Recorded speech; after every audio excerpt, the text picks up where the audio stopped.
another day, another Rebel video filmed in my driveway. So for today, what we're actually going to be doing is breaking down the entire, I guess, project so far. We're going to just kind of go over all the parts we're using, everything we've done, and then give you kind of a cost breakdown, what it costs me to do everything to the Rebel as you see it right now. So the first thing I did the day after I got the truck was tinted the windows. That's an absolute must here in Florida. That is a 15% tint. I believe the backs were already tinted. It was like that from the factory, so I just had to do the front.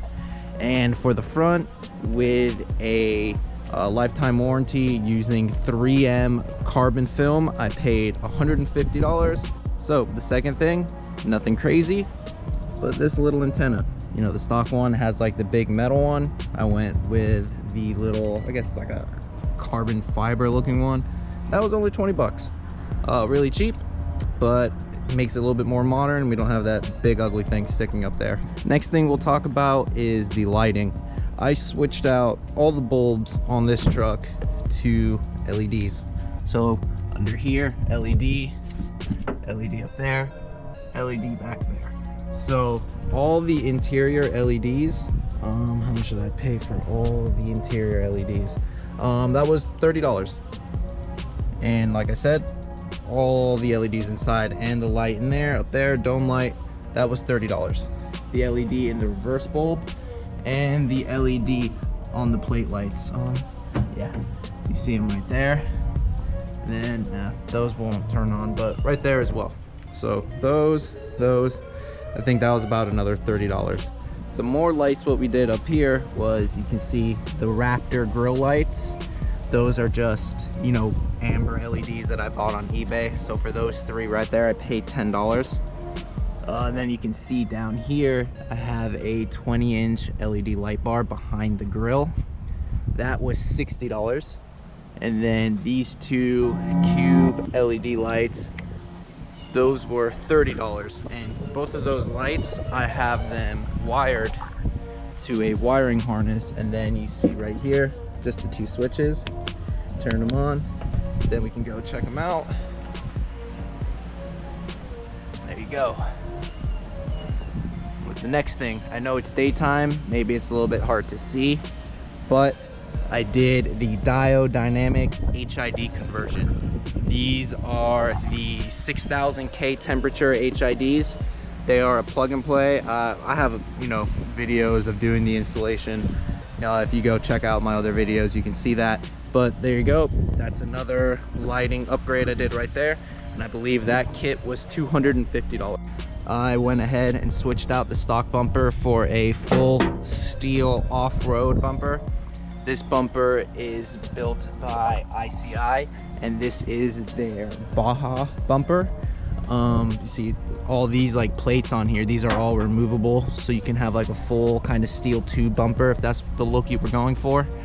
But this bumper from ICI is $1,700. I got it when it was on sale, but if you were to go and buy this bumper right now, you're looking at spending $1,700. So next on the list is the most expensive and probably one of the most talked about mods for the Rebel, and that is just the overall lift kit. This truck, it's running the 4-inch BDS air ride lift kit. Like I said, BDS, this kit has the optional Fox 2.0 shocks. So you can see that there, has the shocks up in the front, in the rear, and then in the back it still uses the stock strut with the airbag up there, but all this gets replaced obviously. So that kit, as you see it right here installed on the truck, kit alone $2,200. But we also have the aftermarket leveling links right there, which lifts up the front an additional inch, so it gives it a nice level look, no rake to it. That was I think those are $120. Next up, in my opinion, the most important thing on any build, wheels and tires. So we'll start with the tires. You can see Pro Comp, these are the MT2 Extremes, 35 by 12.5 by 20. A set of 4 of these tires will run you around $1,600 to $1,700. So then the wheels are Method race wheels. They are the NV 605s. So the 605s are the 20 inches. If you do the NV 305s, those are the 17s and 18s. But the 605s are 20s. So these are a 20 by 10, negative 29 offset, I believe. These were $1,100 for a set of 4. So pretty cheap for wheels, in my opinion. And then right down here, we can't forget the lug nuts. These are the 2-piece true spike lug nuts. These are pretty expensive for lug nuts. Those are, no, I paid 170 bucks for them. So next on the list, and debatably my favorite mod, is the Carvin progressive muffler. So you can see down here, I'll show it to you real quick. It's not as pretty as it used to be when I first installed it, but you can see right there, it's just the muffler that connects to the stock tips and axle back. Yeah, there you go. Carvin, good shit. Yeah, this muffler, it sounds great. I paid, how much was it? I think it was like 300 bucks for it.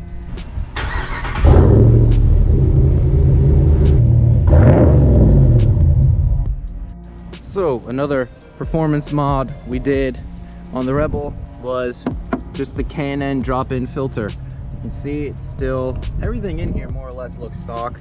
You know, this is a work truck. I didn't want to go overboard with performance on this, so the K&N drop-in filter was perfect for my application.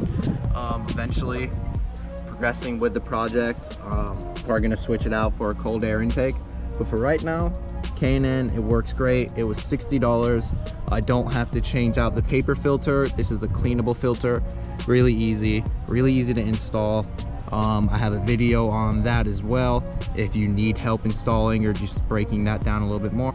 That more or less kind of explains everything. Now let's get down to the nitty-gritty, the cost. I know that's the most important. So let's get into seeing how much I actually spent on this thing. Okay, so I got my list here. Let's break it down. Window tint, $150. Lift kit, $2,200. Tires, $1,600. Wheels, $1,100. I got an additional set of TPMS sensors. I didn't want to take them out of the stock ones, so that was an extra $150. The leveling links, $120. The lug nuts, $170. All right. The LED light bar at the front, the 20-inch light bar, 60 bucks. Okay, the HIDs, $250. The LED interior lights, that was 30 bucks. The LED plate lights, the license plate lights, those were $10. The reverse bulbs in the tail lights, those were $20.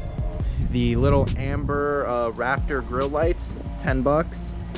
The LED cubes with the wiring harness, these up here, those were $30. All right, now the front bumper, the ICI front bumper, $1,100. That's how much I paid.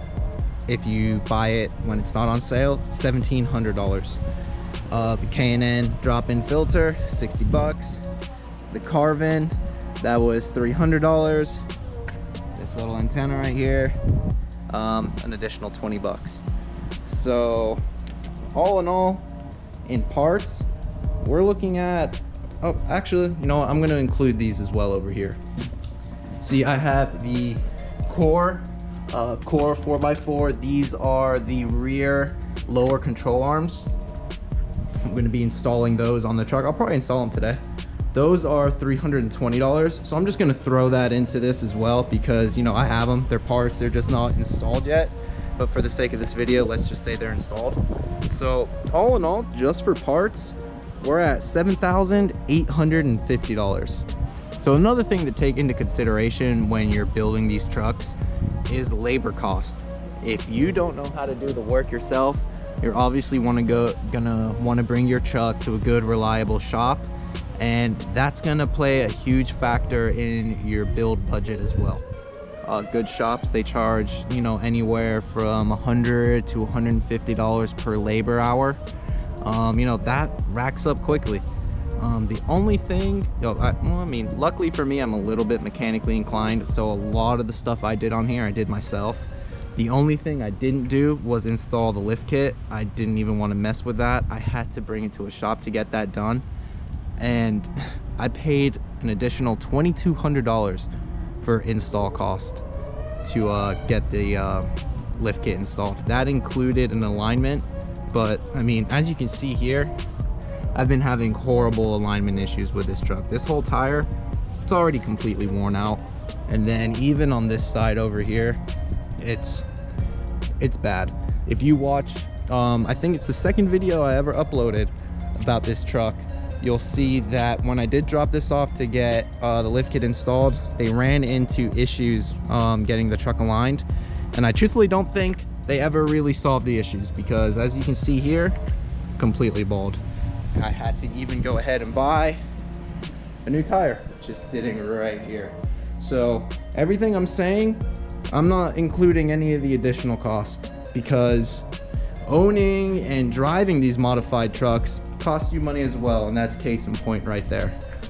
So I mean, if we're gonna go ahead and include the labor cost and on this, you know, total budget as well, we're at right around 10 grand for, as you see, this truck right here. And I truthfully think this truck, it's kind of like a mild modest kind of build. It's nothing crazy. It's not a show truck. And, you know, it's not a crazy performance truck. You know, it's on, you know, a subtle 4-inch lift kit on 35s. It's nothing crazy, but we're at 10 grand. So that more or less is going to do it for this video, guys. Quick little video, just kind of highlighting, you know, the whole build, what we've done so far with the truck, and the price of how much it would cost you if you wanted to build your 4th gen Ram Rebel kind of like this. So sorry, got an airplane flying over right now, but if you did like this video, go ahead, hit that like button, hit that subscribe button. I'll really appreciate that. You know, stick around for more of the project.